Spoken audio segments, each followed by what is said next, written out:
I'm Grace, and I'm back with a series of videos for Women's History Month recommendations. Do not, however, forget to check out all of the other videos we've done, as well as the recommended reading lists on the website for so many other women authors. And of course, this is just a tiny little smattering of a grab. There are many amazing authors in the world.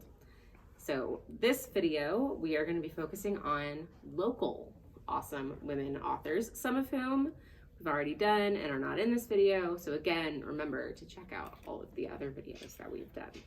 So first, we're going to take a look at The Downstairs Girl by Stacey Lee. I also recommend all of her other books. This one is just really phenomenal. For one thing, it takes place during Reconstruction, which is not an era that you see in fiction a lot. It's a really weird time in American history. This, our main character is a girl named Jo Kwan, who is a lady's maid by day and an advice columnist for Atlanta's genteel Southern ladies by night. It may sound funny, but Stacey has written a really gorgeous book about finding your own history and about stepping into the light. Stacey's historical fiction all center Chinese American experiences, and I learned a lot reading all of her books, and I love the way they're all written, and I think you will as well. So, The Downstairs Girl, Stacey Lee. Oh, her other books are Under a Painted Sky and Outrun the Moon for historical fiction, both phenomenal as well. Outrun the Moon takes place during the Great San Francisco Quake of 1906, so you'll learn something about local history as well. So next we have This Time Will Be Different by Misa Sugiyora.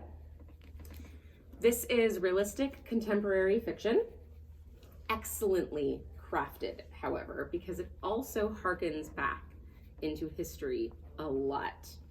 Our main character is CJ, who is horrified when her mother tells her that she's thinking of selling their family's flower shop to the same family who took everything from theirs when CJ's grandparents were sent to the American internment camps during World War II.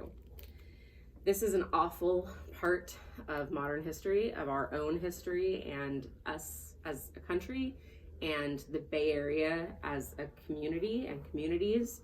Haven't quite grappled with it yet, but it is really important history that we cannot forget. This book will really stick with you, and I highly, highly recommend it. Off that, the next recommendation is We Are Not Free by Tracy Chi. It was a National Book Award finalist and a Prince honoree this year. This is historical fiction from the point of view of a group of Japanese American teens who are sent to the internment camps by their own government, by the US government. They were American citizens who were rounded up and put in internment camps. It's really important that we don't forget this story because it gets kind of glossed over a lot. People don't like to talk about it, but it's a thing that happened very recently within people's lifetimes. Tracy's research is meticulous, and her ability to craft stories is really obvious from the first page. You will not want to stop reading. It can get a little hard at times, but that's one of the reasons that it's so important to read it. Cannot recommend it enough. Again, I know I always say that, but it's always true. Next, oh, I forgot my iPad. I'm so sorry.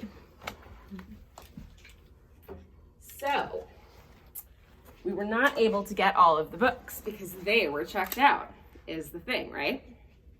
So, one of the books that I was not able to get is Laura Dean Keeps Breaking Up With Me by Mariko Tamaki. Yeah, it's a really poignant story, actually, of being a teen in love and getting your heart broken. Our main characters, Freddie and her girlfriend, keeps breaking up with her, and then Freddie keeps taking her back. So things just kind of keep spiraling from there. It's about heartbreak and love and friendship, and it's done in a really gloriously crafted graphic novel, so I think you'll have a lot of fun with this one as well. Next, not breaking the iPad, don't worry. We have Picture Us in the Light by Kelly Loy Gilbert. This was a Stonewall honoree. Our main character is Danny, and when he accidentally starts uncovering family secrets right when his father gets fired, his entire life starts crumbling down. This book has stuck with me in the years since I read it. It's 3 years old now, I think. It covers immigration and the differences between being first gen and being second gen. It covers class in a big way, and it also focuses a lot on what it's like when you discover that your parents are people too, with pasts and hardships that you will never understand. I don't want to spoil it, and it's hard not to spoil it when you start talking about this, but I really think that everyone needs to read this book, especially people around here. There you go. All right, last but very much not least, we have Love Boat Taipei by Abigail Heng Wen. On the surface, this book is a rom-com about a group of good-looking Chinese and Taiwanese American kids set free for the summer in Taiwan. This book is that, but it is so much more than that. Rarely have I come across a book that deals so perfectly with anxiety and depression, that deals with life and all of its glory and all of its awfulness. I know that doesn't make it sound super happy, but I promise it is so worth your time. And spoiler, the library is doing an event with Abigail in a couple of months, so I really hope that you can read this book and then attend what will be a Zoom event.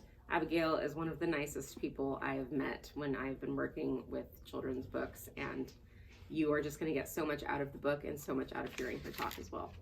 Happy reading!